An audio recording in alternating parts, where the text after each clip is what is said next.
The lobby of Orion Tech pulsed with morning energy, heels clicking, badges beeping, elevators chiming. But everything stopped when Connor Whitlock raised a bright yellow soda bottle high above his head and aimed it at the woman standing silently in front of him. Alana didn't flinch. She stood there, professional, composed, her beige blazer pristine, until the bottle tipped. The first splash hit her shoulder. The second drenched her hair. A hush rippled through the entire floor as liquid streamed down her face, dripping onto polished marble. Some employees gasped. Others smirked. Phones lifted. Connor grinned, leaning in. "Here's your welcome gift," he whispered. Then, the revolving glass doors burst open behind them.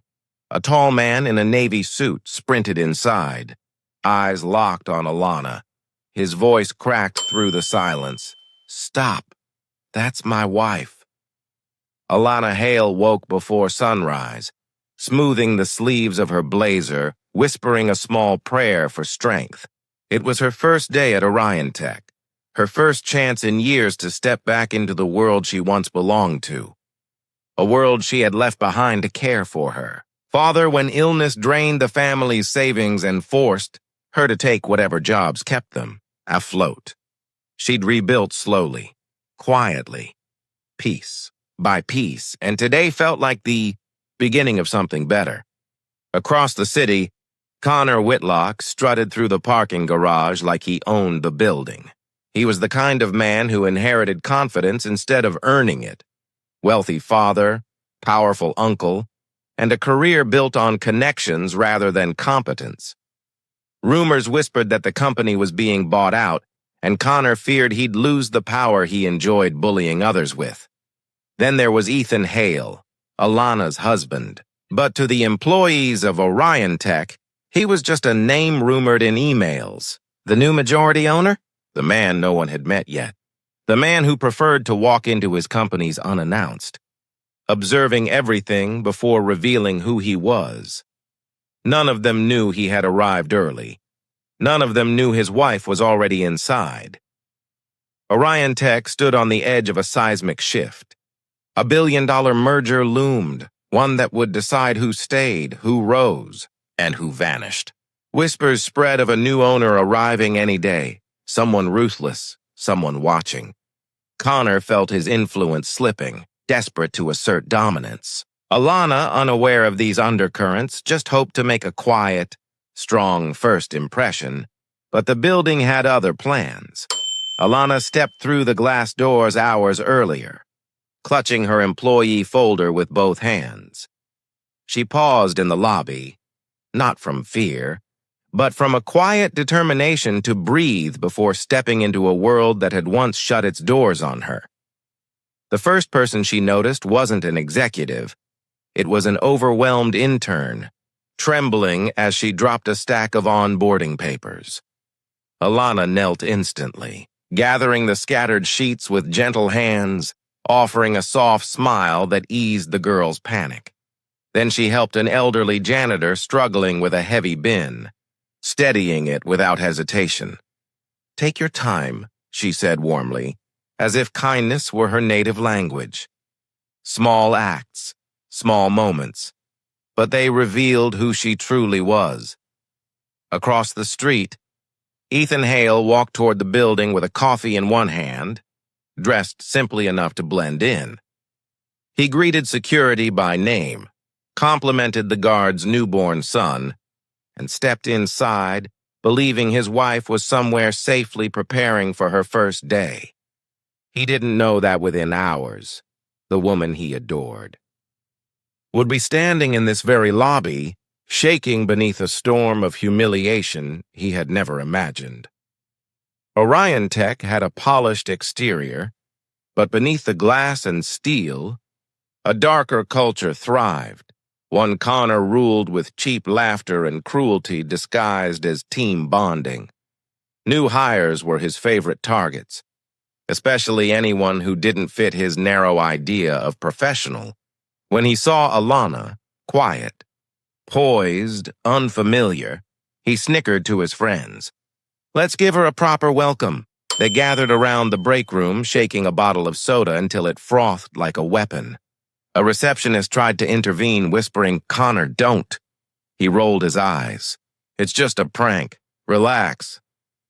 By the time Alana walked through the lobby later that morning, Connor's crew was already in position, and she was walking straight into their trap. Alana moved carefully through the buzzing office, unaware of the whispers trailing behind her. Connor's crew tracked her every step, exchanging sly nods as she approached the break room corridor. A can hissed. A phone camera rose. Someone giggled. She felt the shift in the air, but not the danger forming behind her.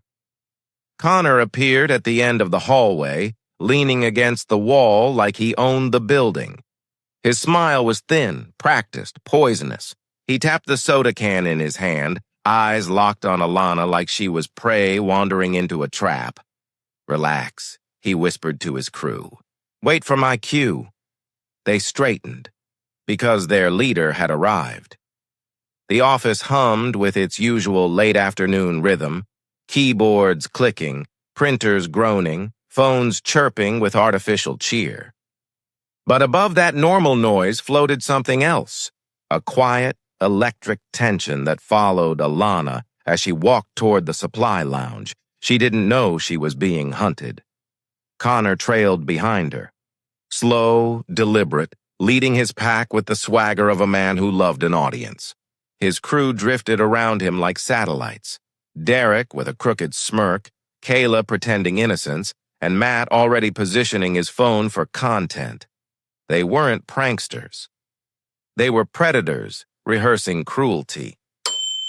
Alana paused by the supply shelf, scanning labels, unaware of the semicircle closing around her. She reached for a box of napkins. Her hand trembled slightly, not from fear, but from exhaustion she had become skilled at hiding.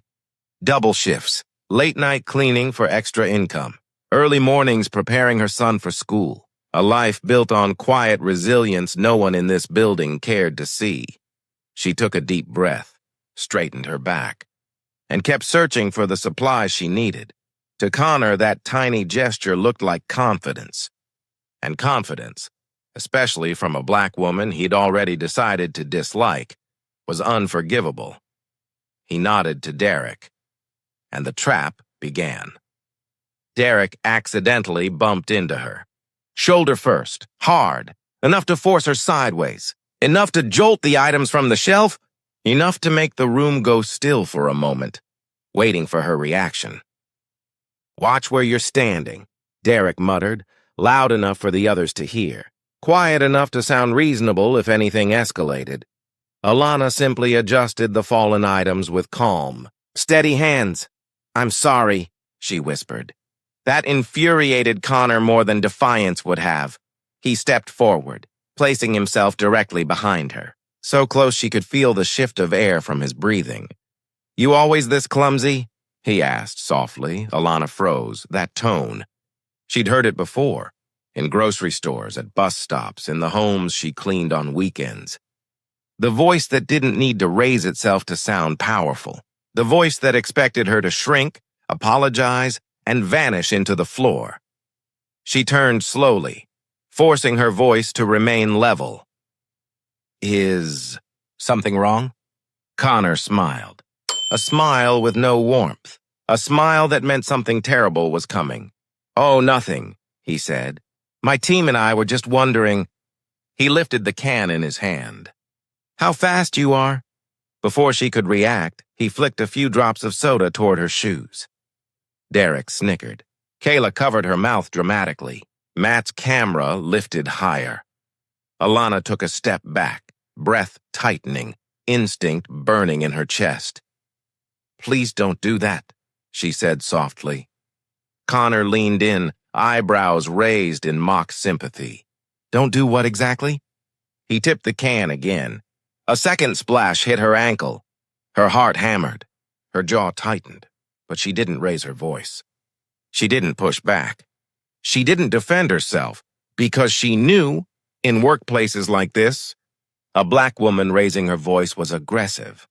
Black woman defending herself was unprofessional. A black woman saying no was causing a scene. And Connor knew she knew he wanted her. Scared. Cornered. Small. Matt whispered, "Dude, just do it. Come on. She's not gonna fight back." Connor grinned wider. He stepped closer. "Relax," he murmured. "It's just a—" Then he kicked her. Not hard enough to injure her physically, but deliberate enough to throw her off balance, to jolt her knee into the storage shelf, to make cans and paper towels clatter to the floor. Alana gasped, grabbing the edge of the cabinet for support. "Please," she whispered, her voice cracking. "Please stop kicking me." Her words were not loud, not dramatic, not defiant, just exhausted, afraid, human. Connor laughed. Actually laughed. "See?" he told his crew. "She's fine." Matt filmed everything, framing her pain like content, like entertainment, like a joke. Another nudge, a harder one, sent her stumbling again. Her eyes watered. Her breathing hitched. Her hands shook as she tried to gather herself. She wasn't crying from the shove. She was crying from the humiliation, from knowing that if she reported this, she'd probably be ignored. If she defended herself, she'd be punished. If she begged, she'd be mocked. So she stood there, shaking, folding in on herself, hoping the moment would pass. Then, a shadow filled the doorway, a presence sharp, enough to slice the tension in half. A man in a perfectly tailored navy suit, quiet, observing, unblinking. Connor didn't notice him yet, but Alana did.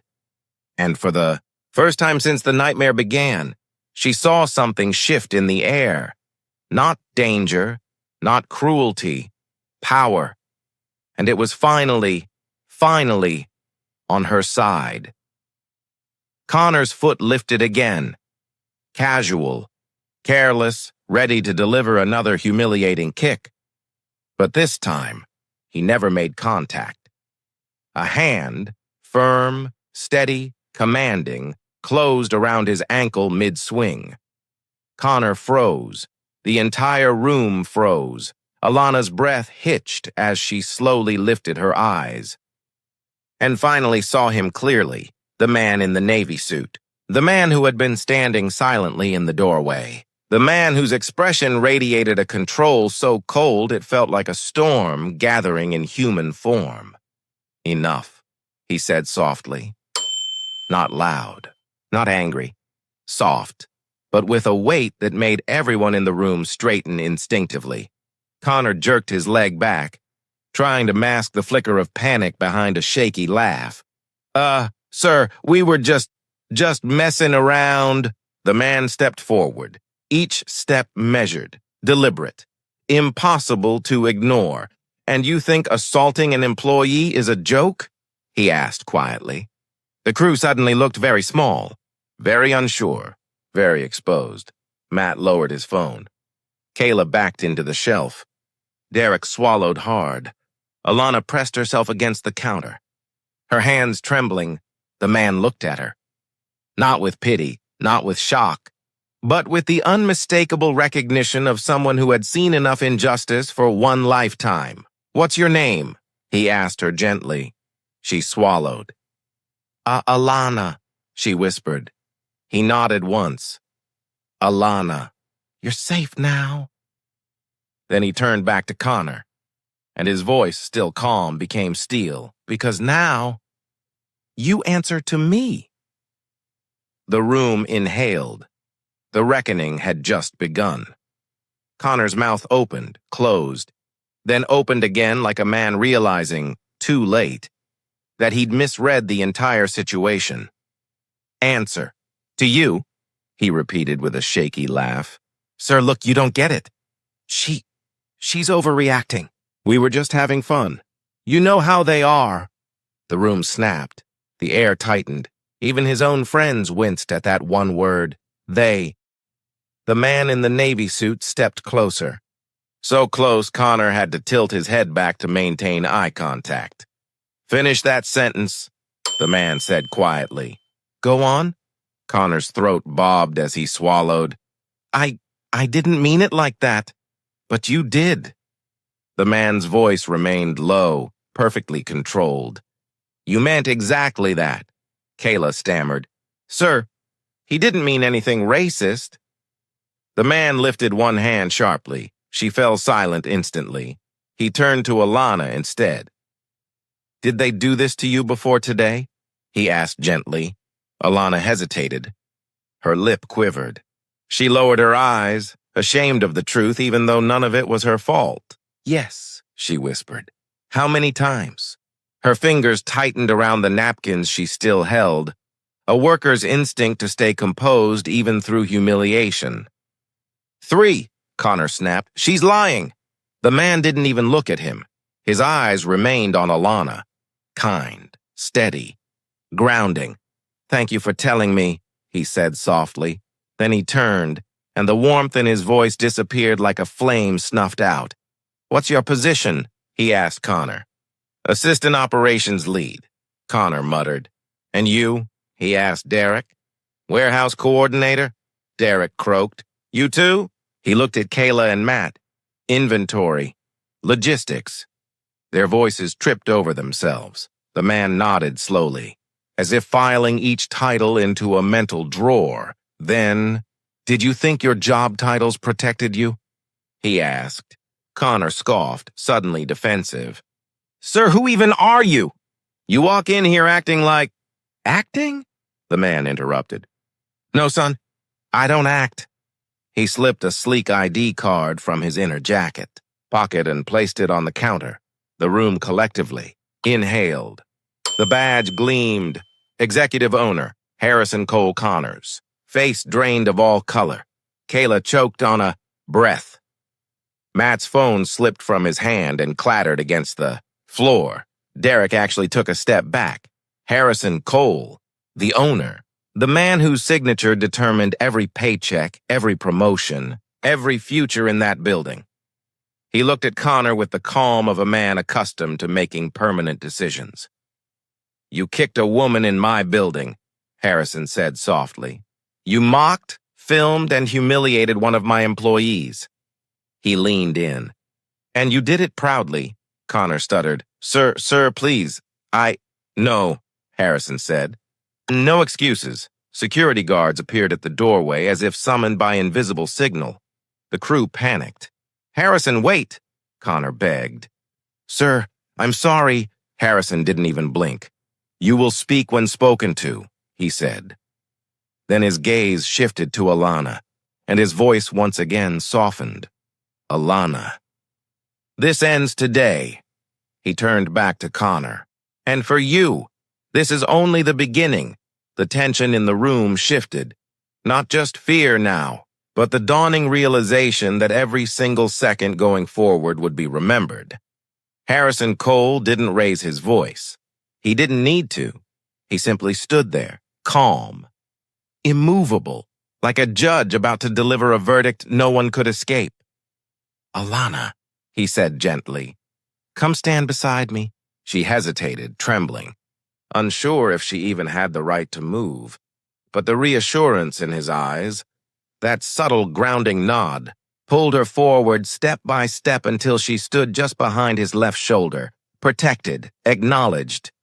Finally seen, Connor swallowed hard.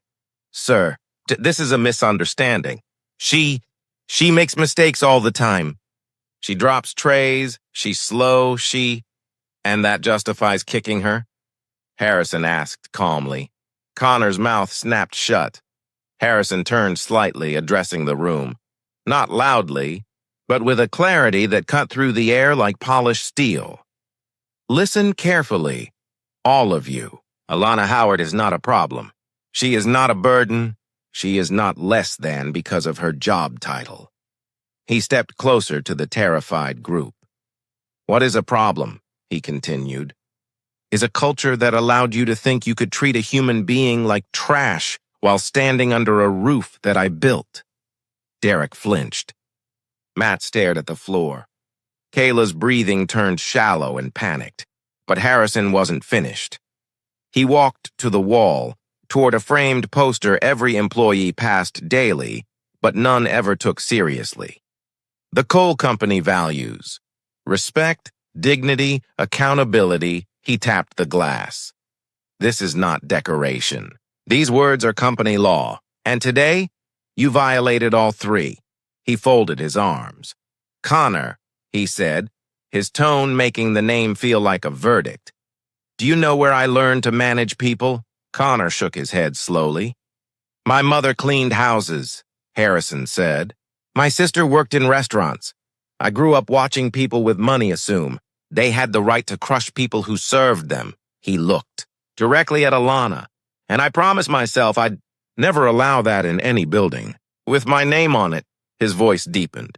You didn't just break company rules. You broke my word. The room went silent.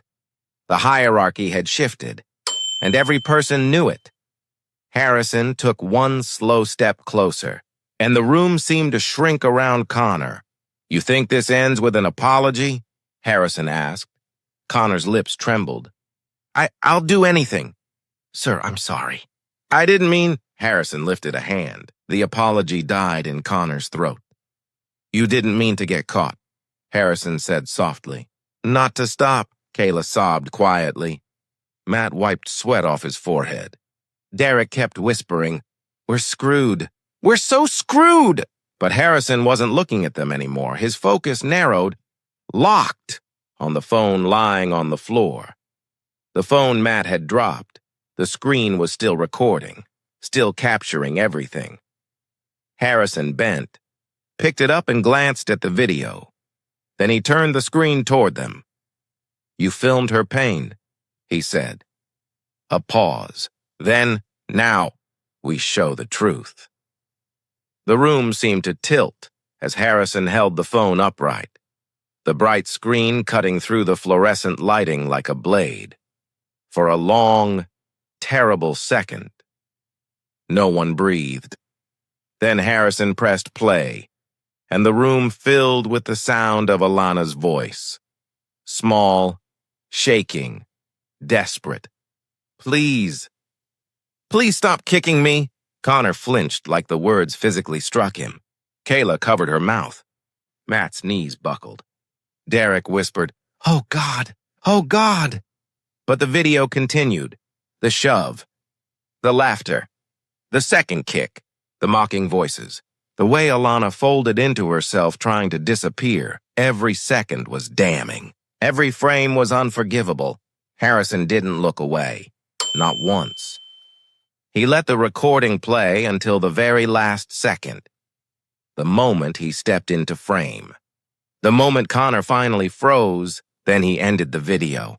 And in the silence afterward, the weight of truth settled over the room like falling ash. This, Harrison said calmly, isn't a prank. He lifted the phone slightly. This is a pattern. Connor's eyes darted, panicked. There is no pattern. Sir, this was the only time. Harrison raised an eyebrow. You sure? His voice carried an unnerving confidence. The confidence of a man holding information no one else realized he had. He reached into his jacket and pulled out a folder, a thick one. He placed it on the counter, right next to Alana. Do you know what this is? Harrison asked softly. Connor said nothing. His face was drained of color. Kayla whispered, Please don't, please don't. But Harrison ignored her. These, he said, tapping the folder, are internal reports, complaints, anonymous notes. Camera stills. He looked up. All involving you four. Kayla broke. I never meant harm. Harrison cut her off instantly. Stop. This. He tapped the folder again. Documents 6 months of harassment across 3 departments. Minorities singled out. Women targeted. New hires bullied, his voice hardened. And every time, all of you were in the vicinity. Matt tried to speak. Words failed. Derek shook his head violently. We didn't know it was that serious. And yet, Harrison said, you kept doing it. He opened the folder. The top photo made Connor stumble backward. A cafeteria doorway. A spilled tray. A laughing group. Kayla in the center. Another photo. A supply room. A young dishwasher crying. Matt in the background. Then a printed email. The one Connor shouldn't have written, mocking a new Haitian employee's accent. Harrison placed it on top of the pile. "You didn't just hurt Alana," he said. "You created a workplace where cruelty became culture." Connor's breathing turned ragged. You don't understand. Everyone jokes around." "No," Harrison snapped, his voice sharp for the first time. "You joke. Others survive." He moved closer, slow, unforgiving steps, until he stood just inches away. "In my company," he said quietly, "patterns like this don't get warnings." He pointed to the folder. "They get consequences." Connor swallowed, barely standing. "What? What happens now?" Harrison looked at him with a calm so cold it felt like ice. "Now?" he repeated. "Now we stop pretending you're the victim." He turned to security. "Escort them to Conference Hall B, HR, and the legal team are waiting." A collective gasp rippled through the room. Conference. Hall B, everyone knew what that meant. Immediate suspension, internal investigation, terminations pending, and in severe cases, criminal referrals. Connor staggered as the guards approached. Kayla started crying. Matt whispered prayers. Derek backed into the wall, but Harrison didn't spare them a second glance because his focus had shifted straight to Elena. Her eyes glistened. Her hands shook, but for the first time, she wasn't shrinking. Harrison nodded to her. Gentle, proud, steady. "Let's continue," he said quietly. "We're far from done." Security led Connor's group out, their footsteps echoing like a slow march toward judgment. But Harrison didn't move. He stood in the center of the supply room, silent, calculating, as if assembling the final pieces of a puzzle he'd been studying for months. Alana watched him nervously. "Sir, did I do something wrong by speaking up?" she whispered. Harrison shook his head slowly. "No. You did something extraordinarily right." He reached into his jacket again. Not for more photos, not for more reports, but for a small, sleek black case. He opened it. Inside were 4 business cards, each with different names, titles, and departments, each belonging to employees far outside this building. Alana blinked, confused. "What? What are those?" Harrison held the cards between his fingers like evidence in a courtroom. "These," he said quietly, "are the people Connor and his crew tried to ruin." He handed her the top card. Tanya Morris, senior accountant, fired after anonymous complaints labeled her disruptive. Harrison's voice hardened. "Those complaints came from Connor's group." Another card. Miguel Santos. Delivery operations resigned after repeated reports that he was unreliable. Harrison raised an eyebrow. "They sabotaged his scanner logs."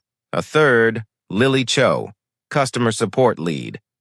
Demoted after claims she had a problem with authority.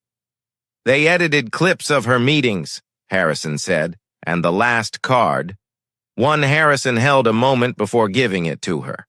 Rebecca Hunt, HR associate, the only person who tried to escalate a harassment report. "Connor's group spread rumors about her," he said. "She left the company last month." Alana stared at the cards as if they were weight in her hands. Weight made of lives, careers, consequences. "They didn't just hurt you," Harrison said softly. "They've been infecting this company for nearly a year. And today, they finally exposed themselves on camera." He straightened, the storm in him sharpening. "This isn't about punishing 4 employees, Alana." He turned toward the hallway where security had vanished. "It's about cleansing a system that let them exist." A beat. Then, "We're going to fix this. All of it. Together." The crescendo had begun. Harrison led Alana out of the supply room and into the wide hallway, a hallway that felt different now, as if the walls themselves sensed power shifting. Employees peered from cubicles. Whispers rippled like wind cutting through tall grass because everyone had heard it. The shouting, the commotion, the sudden arrival of security. And now, the sight of Harrison Cole walking beside a shaken waitress felt like the beginning of something no one fully understood yet. They reached Conference Hall B. The double doors were closed, guards posted on either side. But inside, behind that wood and glass, Connor's crew sat waiting for judgment. Harrison paused. "Alana," he said softly, "before I go in, I want you to see something." He opened a tablet displaying employee records, security logs, and complaint timelines, all color-coded, all connected, all leading to one conclusion. "They tried to flip the narrative before today," Harrison explained. "Filed preemptive complaints about you. Claimed you were difficult, slow, uncooperative. They were building a paper trail to justify whatever they planned to do to you." Alana's breath shuddered.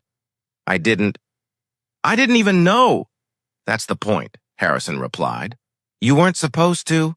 He turned the tablet so she could see the full screen, a timeline. 6 months long. Every targeted employee, every fabricated report, every petty cruelty, and in the center, a cluster of documented incidents around her shift times. "This," Harrison said, tapping the screen, "isn't coincidence. It's orchestration." Alana pressed a hand to her mouth, tears burning behind her eyes. "Why? Why would they do this to me?" Harrison answered with a heaviness that only experience could give.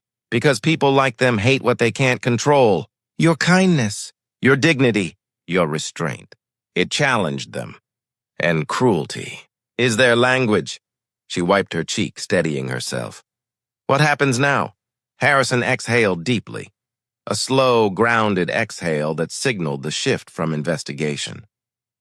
"To justice. Now," he said, "we change places." He pushed the door to Conference Hall B open. Inside, Connor, pale and sweating, sat at the long table. Kayla hugged herself. Matt stared at nothing. Derek tapped his leg so hard it trembled. Legal was present. HR was present. Managers were present. But Harrison didn't take his seat at the head of the table. He stepped aside, gestured softly, and said to Alana, "You sit here, the head chair, the place of power." Alana froze. "Me?" "Yes," Harrison said. "Because today, they answer to you first." Gasps murmured across the room. Connor's eyes widened, horrified. The reversal, total, undeniable, had begun. The room was silent when Alana sat, slowly, uncertainly, in the head chair. The chair Connor once bragged he'd reach someday. The chair no hourly worker had ever been invited to touch.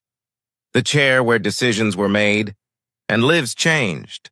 Now she sat in it, and he sat opposite her, small, cornered, exposed. Harrison remained standing behind her, hands clasped, a quiet sentinel radiating authority. HR Director Monroe cleared her throat. But it was clear she understood. Harrison was steering this moment. "Proceed," he said. Monroe opened a folder thick with printed reports. Her voice was clinical, steady, unforgiving. Connor Hale, Kayla Trent, Matt Rivers. Derek Shaw.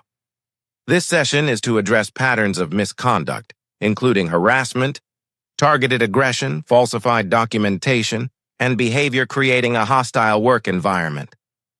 Connor swallowed so loudly the room heard it. Monroe turned the first page. Finding 1. Physical assault of an employee, captured on video. She paused. "Let the line settle," Kayla whispered. "Please, not so loud." But Monroe continued. Finding 2. Verbal harassment, including racist and degrading comments. Multiple witnesses. Multiple incidents. Matt covered his face. Derek stared at the table. Finding 3.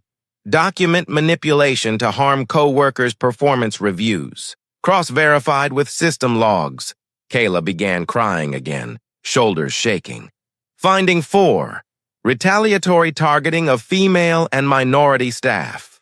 This is corroborated by 3 testimonies, 2 anonymous reports, and internal chat logs. Alana's breath caught. She hadn't expected it to be this deep, this coordinated, this cruel. Harrison leaned in slightly and whispered, "You needed the whole truth." "Not pieces," Monroe continued. Finding 5.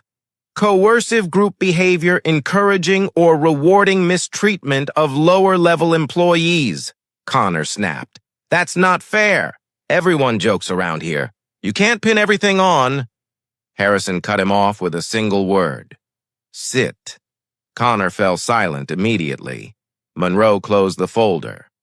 These findings constitute grounds for immediate termination. However, she glanced at Harrison. The owner has requested additional steps. All eyes turned to him. Harrison stepped forward, his presence deepening the tension. "Before I issue final decisions," he said, "each of you will answer her." He gestured to Alana. "Not me."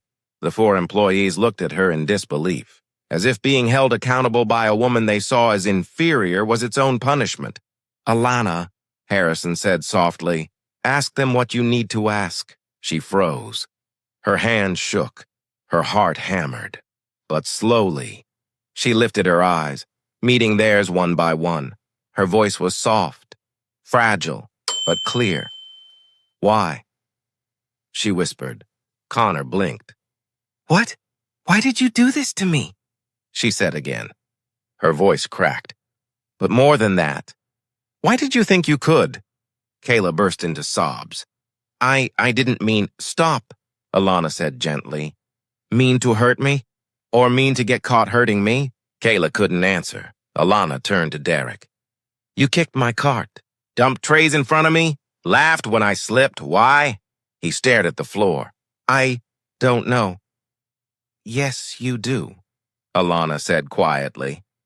Then she looked at Connor, the architect, the ringleader, the one who smirked every time she struggled. "You taught them this," she whispered. "You made cruelty normal. Why?" Connor's jaw clenched. And then, with a bitterness he could no longer hide, he said, "Because people like you don't belong here." Gasps erupted. Kayla looked horrified. Matt shut his eyes. Derek whispered, "Bro, shut up." But it was too late. The truth had fallen from his mouth like poison. Harrison stepped beside Alana, expression hardening into finality. "Thank you," Harrison said. "Your honesty seals the verdict." He turned to HR. "Record his statement internally and flag it for legal review." Connor's eyes blew wide. No, wait." But Harrison continued. "Based on findings and confirmed bias-driven misconduct, I am issuing the following judgments." He faced the table. Connor Hale, terminated immediately. HR will pursue all legal avenues available. Connor's knees buckled. Kayla Trent, terminated. "Mandatory compliance interviews pending," Kayla wailed. "Matt Rivers, terminated." Matt froze, jaw trembling. "Derek Shaw, terminated." Derek whispered, "Oh God." Harrison stepped back behind Alana. "And this," he said quietly, "is only the beginning." Conference Hall B emptied slowly. HR carrying boxes. Security escorting 4 wrecked employees. Administrators whispering into headsets like air traffic controllers guiding an emergency landing. But Alana didn't move. She sat in the head chair, hands trembling on the armrests, as if afraid that if she stood too fast, the moment would disappear, and she'd slip back into invisibility. Harrison remained beside her, a silent anchor, a steady gravitational pull keeping her from collapsing under everything she'd just endured. "Take your time," he said, softly, and for the first time in hours, Alana let herself breathe, a real breath. Full, shaky, human. Outside the room, the hallway was alive with movement. Managers gathering in clusters, assistants rushing with documents, executives speaking in sharp, low tones. The building wasn't panicked, it was awakening. Because culture doesn't collapse quietly. It crashes, loud, unavoidable, like a wall finally giving way after years of pressure, and everyone had heard the crash. When Alana finally rose from the chair, Harrison guided her toward the door. But the moment she stepped into the hallway, something happened she never expected. Silence. Actual silence. 15 employees, clerks, supervisors, analysts, stopped what they were doing and simply looked at her. Not with pity. Not with discomfort. With recognition. A young intern whispered, "That's her." Another murmured, "She stood up to them." Someone else added, "Finally." Someone said something. Alana felt a flush of embarrassment. Not used to being seen. Definitely not used to being acknowledged. Harrison leaned toward her. "Don't shrink," he whispered. "You earned this moment." She lifted her chin just slightly. But enough. Then Operations Director Miles Hargrove, a man with a stern posture and a resume that looked like a wall of trophies, hurried toward Harrison. "Sir, the board is requesting an emergency session. They want a full brief within the hour." "Good," Harrison replied. "Gather legal compliance and employee relations, no spin, full truth." Miles nodded, then glanced at Alana. His voice softened. "Ms. Howard, if you're willing, the board would like your statement as part of the official record. Your experience is critical to rebuilding our safety framework." Alana blinked. "The board wants me to speak?" "Yes, ma'am." "Your voice changes everything," she swallowed. I'll do it." Harrison nodded with quiet pride. They walked together toward the administrative wing, the side of the building she had never been invited into before, a place designed to feel inaccessible, intimidating, untouchable. But today, the door slid open for her. Inside, the boardroom looked like something carved from a billionaire's fantasy. Glass walls, chrome sculptures. A skyline view stretched like a painting across the horizon. But none of that mattered, because every person inside, directors, executives, legal heads, stood when she entered, stood for her. Harrison motioned gently. "Right here," he said, pulling a chair beside his. "Not at the end. Not near the wall." Beside him, equal, the chief legal officer opened a folder.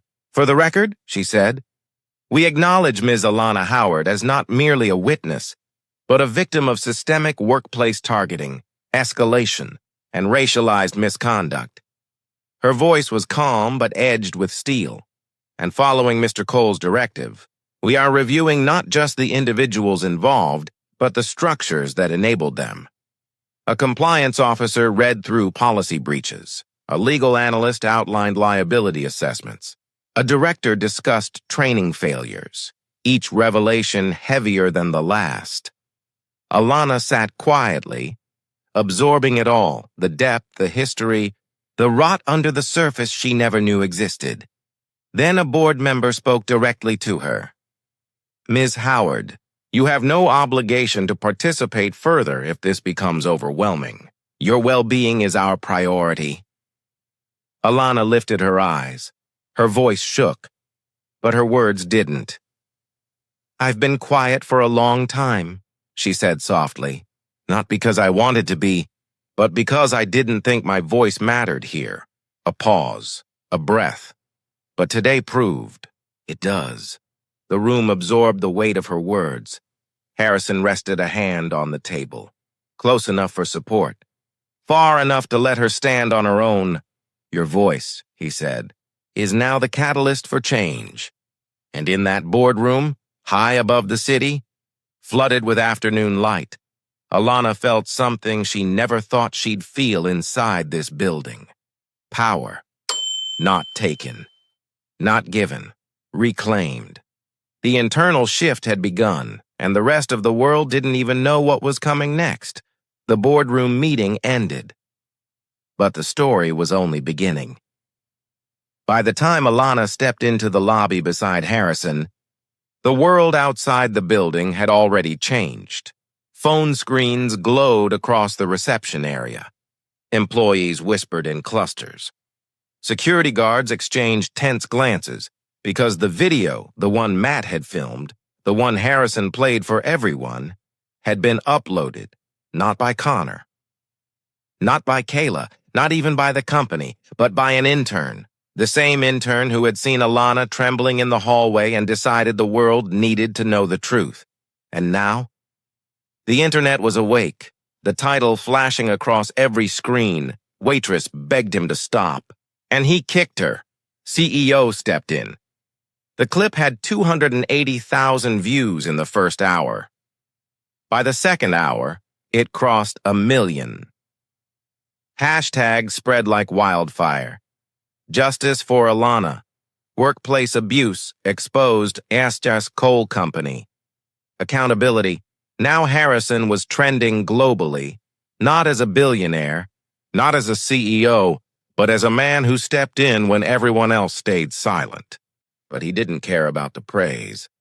All he cared about was walking out with Alana, making sure she reached the car safely. People outside. "They're not here for trouble," Harrison assured her softly as they approached the glass doors. "They're here for you." And they were. A crowd had formed. Employees, former employees, reporters, community leaders, lining the sidewalk like a protective shield. Camera shutters snapped. Microphones extended forward like metal petals. News anchors whispered live coverage to the world. "Ms. Howard!" "Alana, do you feel justice is being served?" "Harrison, is the company firing the responsible parties?" "What changes are being implemented?" "Has law enforcement been contacted?" Alana froze. She wasn't used to attention. Definitely not like this. But Harrison stepped slightly in front of her, not blocking her, shielding her. "We will release a statement soon," he said firmly. "For now, give her space." A reporter shouted, "Mr. Cole, did you personally witness the assault?" Harrison's jaw tightened. "I personally witnessed cruelty," he answered. "And I made sure justice followed." The crowd surged with supportive cheers. A woman lifted a sign. "We stand with Alana." Someone else held another. "Abuse is not a joke." A former cook approached Alana with watery eyes. "You don't know me," she whispered, "but thank you. You spoke for all of us." Alana's throat tightened. She nodded, unable to speak. By the time they reached Harrison's car, the video had hit 3 million views. By the time they reached the corporate garage, it broke 5 million. Inside the car, Alana whispered, "I didn't want this. I didn't want to be a headline." "You're not a headline," Harrison said gently. "You're the truth." "And truth doesn't stay quiet?" She looked at him, really looked, and saw a man fighting a battle far bigger than the 4 employees they'd just fired. "You're not doing this because of the video," she said softly. "You were already fighting for this before anyone was watching." Harrison nodded. "Some revolutions begin in conference rooms, some in hallways, some in moments of cruelty someone finally refuses to accept." He started the engine. "Yours," he said, "began the second you said, 'Please stop kicking me.'" Outside, the world roared for justice. Inside, a new future was taking shape, one she never asked for, but one she deserved. The sun was sinking when Harrison and Alana returned to the building.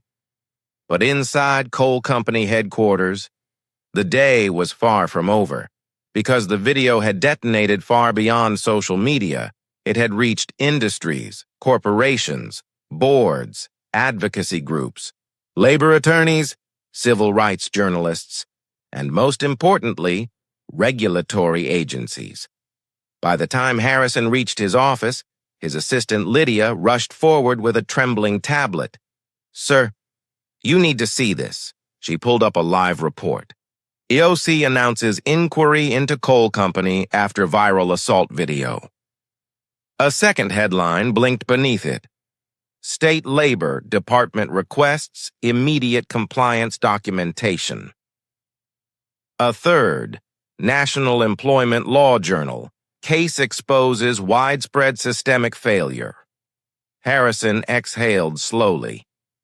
"This was inevitable," he murmured. Alana looked confused.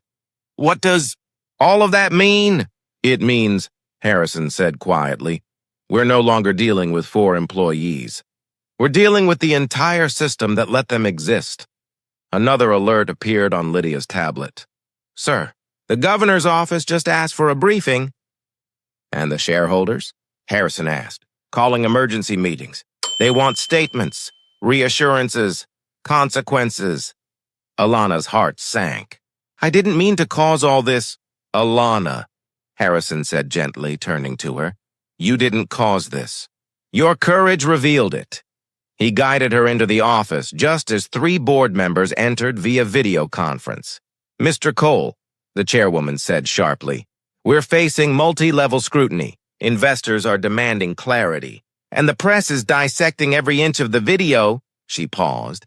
"And they're praising you, but they want to know how deep this goes." Harrison nodded, taking full responsibility. "It goes deeper than any of us realized," he said. "I'll respond to every inquiry myself." A second board member leaned forward. "And the employees involved?" "They're terminated," Harrison said. "And I'm initiating a full third-party audit of workplace culture." The chairwoman nodded approvingly. "Good. Do it fast." The world is watching. The meeting ended, but the storm had only intensified. Across the city, TV anchors were dissecting the clip frame by frame. Human rights attorneys were offering pro bono representation.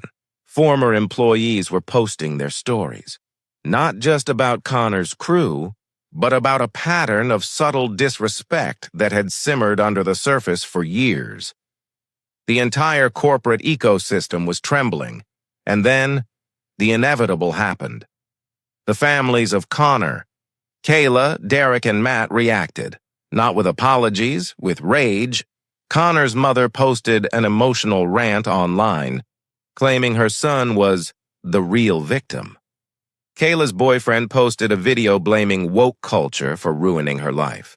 Derek's uncle called into a local radio show screaming about unfair corporate witch hunts. Matt's older brother threatened a lawsuit. The internet shredded them. But the noise grew. And Connor? He was spiraling. That night, while Harrison dealt with investigators and reporters, Connor sat alone in his apartment, surrounded by empty beer bottles, scrolling through thousands of comments calling him a monster, a bigot, a coward, a disgrace. His world, once protected by privilege and arrogance, was collapsing in real time. He threw his phone across the room, shattering it against the wall. His career was gone. His reputation obliterated, his job lost, his future uncertain, and worse, recruiters were publicly stating they would not hire him. He was toxic, radioactive, marked. He pounded his fists against the counter. "This is her fault," he roared, but even his anger sounded hollow, desperate, weak. His crew wasn't any better. Kayla cried on livestream, begging strangers to please stop sending death threats. Matt released a shaky apology video that the internet tore apart. Derek disappeared from social media entirely. Meanwhile, Harrison and Alana were invited to meet with attorneys who specialized in racial discrimination cases. "You have grounds for a lawsuit," one lawyer said, "not just against the individuals, against the company." But Alana shook her head. "Harrison protected me. He didn't hide what happened. He didn't let them escape." The attorney nodded. "In that case, we'll pursue individual civil actions." Alana hesitated. She wasn't vengeful. She wasn't angry for the sake of being angry. She just wanted peace. But peace, she realized, doesn't come from silence. It comes from accountability. So she signed the paperwork, and with her signature, a legal avalanche began over the next 48 hours. Connor received notice of an impending civil suit. Kayla faced a separate harassment claim. Derek was accused of repeated targeted intimidation. Matt faced charges for illegally distributing workplace footage, and the police? They opened their own case because the kick, the shove, the physical impact on video wasn't just a prank. It was battery, and the state wanted answers. While all this unfolded, Harrison sat alone in his penthouse office late into the night. Not as a CEO, not as a billionaire, but as a man reckoning with the reality that a culture he thought he'd built on dignity had cracks so deep they swallowed good people whole. He stared out at the skyline. Lights glittered like stars, but he felt the weight of every darkened window. Then his phone buzzed, a text from an unknown number.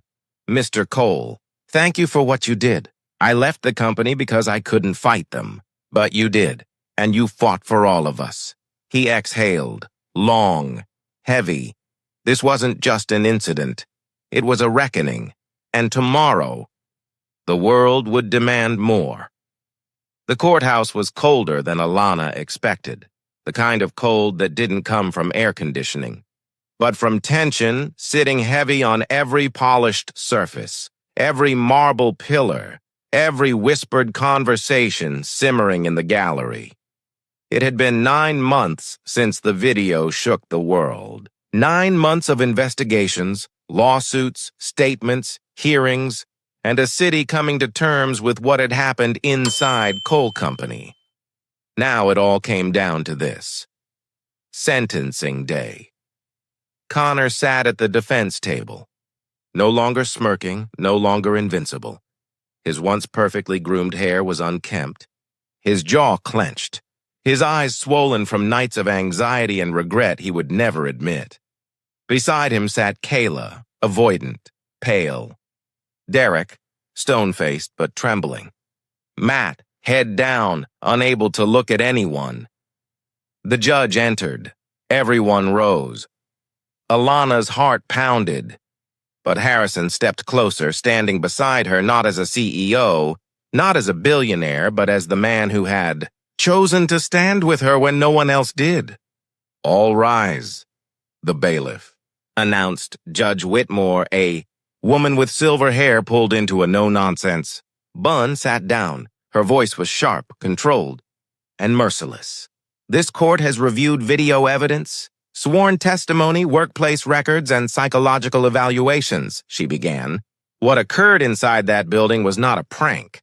It was targeted harassment, cruelty, and racialized violence." Connor flinched. Kayla's lips shook. Matt squeezed his hands until his knuckles went white. Derek stared forward, expression hollow. "And when Ms. Howard begged for mercy," the judge continued, "you did not help. You escalated. You recorded. You encouraged. You humiliated." She turned her gaze to them one by one. "For that, the law will answer." The courtroom held its breath. "Connor Reeves, you are sentenced to 18 months in county detention, followed by community rehabilitation service at a disability resource center." A gasp rippled through the crowd. Connor's mother sobbed quietly. Connor stared at the table, his entire world folding in on itself.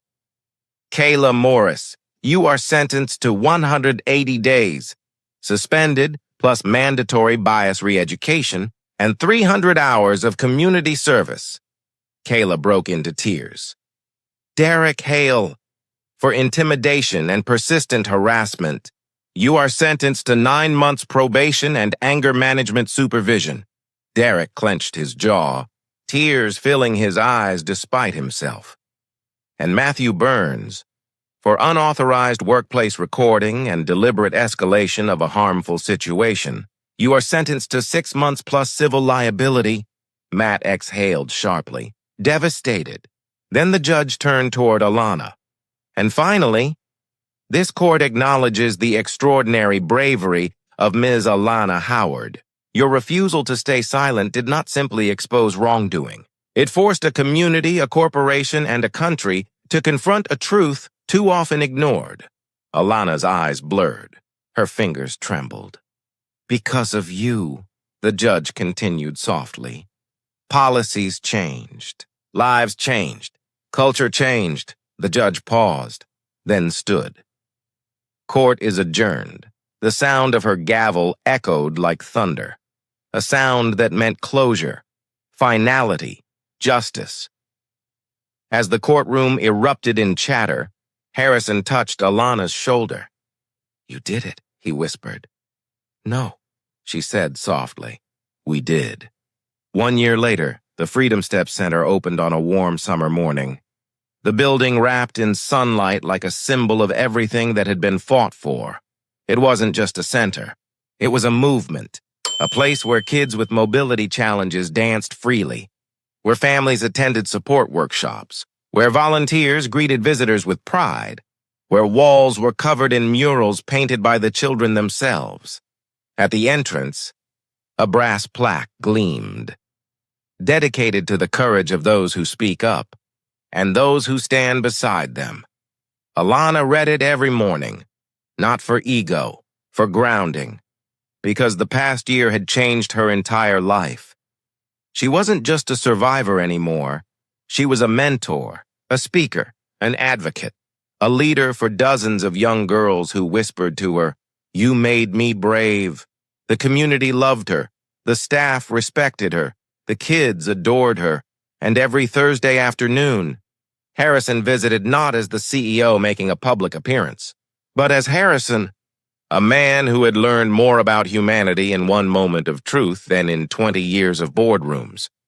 Today, he arrived wearing a simple shirt, sleeves rolled up, stepping inside with a softer smile than she had ever seen. Lucas ran past him, now walking independently, his braces long gone. "Ms. Alana," he called. "Watch this!" He spun in a full circle, a move his doctors once swore he'd never achieve. The room erupted in applause. Harrison wiped a tear quietly, pride etched deeply into his features. "You did that?" he told her. She shook her head. "He did that." Harrison smiled. "Maybe, but you built the world that made it possible." They walked through the center together, watching children dance with joy that filled the entire building. "You know," Harrison started, "I used to believe leadership meant control, precision, authority. And now?" Alana asked gently. "Now I know leadership means listening. It means following. It means having the courage to admit when someone else shows you a better path." Alana smiled. For the first time in her life, she felt seen not as someone surviving the world, but shaping it. Outside, reporters gathered for the anniversary press conference, but before stepping on stage, Harrison turned to her. "Alana." "Thank you," he said softly, "for teaching me the difference between power and purpose." She inhaled slowly, deeply. "Thank you," she replied, "for standing up when no one else did." They stepped forward together, not as billionaire and waitress, not as CEO and employee, but as two people whose lives had collided in the most painful and transformative way imaginable, and the world waited to hear how a cruel moment inside a restaurant had sparked a ripple that became a revolution. Sometimes, the greatest changes come from the quietest voices, voices the world tries to ignore, dismiss, or silence. But when bravery meets truth, and when someone finally refuses to be stepped on, the entire world shifts. If Alana's journey touched your heart, and if you believe in justice, dignity, courage, and stories where humanity wins, subscribe, like, share, and help us bring more powerful stories to the world, because sometimes the smallest voice creates the biggest revolution.